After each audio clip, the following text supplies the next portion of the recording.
Ai, gente, hoje tem uma receita muito fácil e muito gostosa.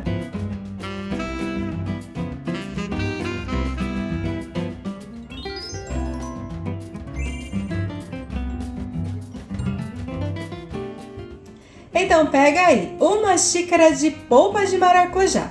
Eu só cortei a fruta, tirei a polpa e medi uma xícara. E agora eu vou dividir a polpa do suco, porque eu quero usar essa semente depois. Mas se você quiser, você pode colocar esse maracujá no liquidificador, bater bem e depois passar por uma peneira. Aqui eu já separei toda a semente do suco e eu vou guardar essa semente para fazer a cobertura. E esse suco eu vou usar na massa do bolo. Então eu vou pegar aqui meia xícara de água e misturar com esse suco de maracujá. Não se preocupe se render um pouquinho a mais ou um pouquinho a menos de suco de maracujá. Com uma xícara de polpa vai dar certinho essa receita. Então agora vamos fazer a massa do bolo. Pega aí 4 gemas com uma xícara de açúcar. Pode ser o cristal ou o refinado. Só precisa bater bastante até essas gemas ficarem assim, bem clarinhas.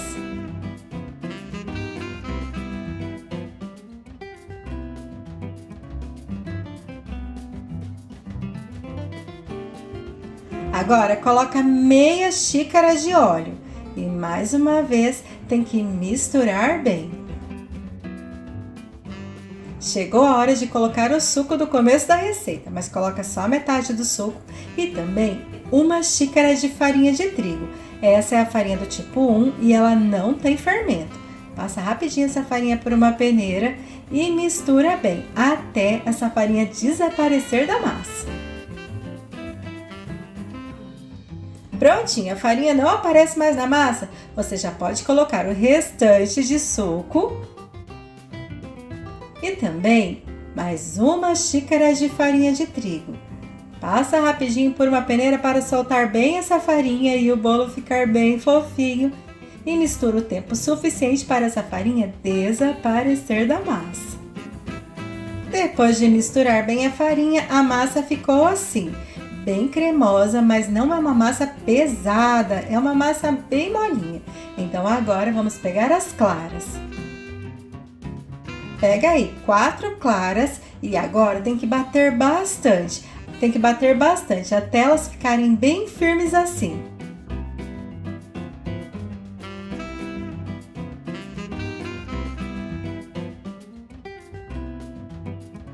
Feito isso, volta lá com a massa do bolo. E para o bolo crescer, coloca uma colher de sopa de fermento químico, que é o fermento para bolo. E agora não precisa ficar batendo, misturando muito tempo. Só mexe esse fermento para lá e para cá e já tá bom. Agora só falta colocar as claras. Eu vou colocar as minhas claras em 2 partes. Se você puder, faz isso aí também. Coloca metade das claras agora e mistura bem, sempre assim.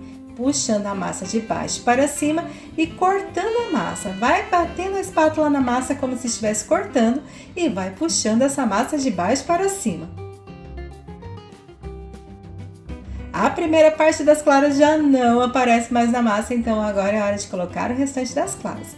E você vai fazer a mesma coisa. Vai cortando as claras e vai puxando a massa de baixo para cima.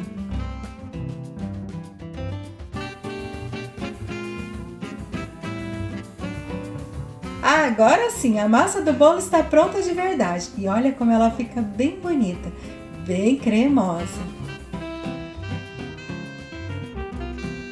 Então agora é só pegar a forma. Tenho aqui uma forma retangular, mas pode ser uma forma redonda e até uma forma de furo no meio vai dar certo. O importante é que essa forma tem que estar untada com manteiga e farinha de trigo. O forno está pré-aquecido a 180 graus. Esse bolo deve assar por mais ou menos 40 a 45 minutos. Mas fica de olho na sua casa porque cada forno tem o seu tempo. Enquanto o bolo está no forno, vamos fazer a calda. Em uma panela, coloca 1 xícara de açúcar, 2 colheres de sopa de amido de milho, as sementes do maracujá e 1 xícara de água. Primeiro, mistura bem esses ingredientes e só depois liga o fogo. E deixa aí no fogo médio, cozinhando até engrossar. A calda tem que ficar assim. Você percebe que tem bastante brilho, é um pouquinho cremosa, mas é bem líquida também.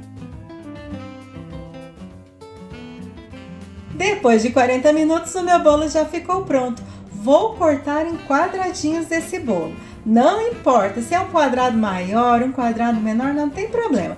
Corta aí do seu jeito. O importante é cortar o bolo quente e colocar a calda ainda quente em cima do bolo. Então a calda e o bolo estão quentes. Com a ajuda de uma espátula, vai descolando toda a massa do bolo. E também vai passando a espátula naqueles cortes que você fez antes de colocar a calda. Assim, essa calda vai molhando todas as laterais do bolo.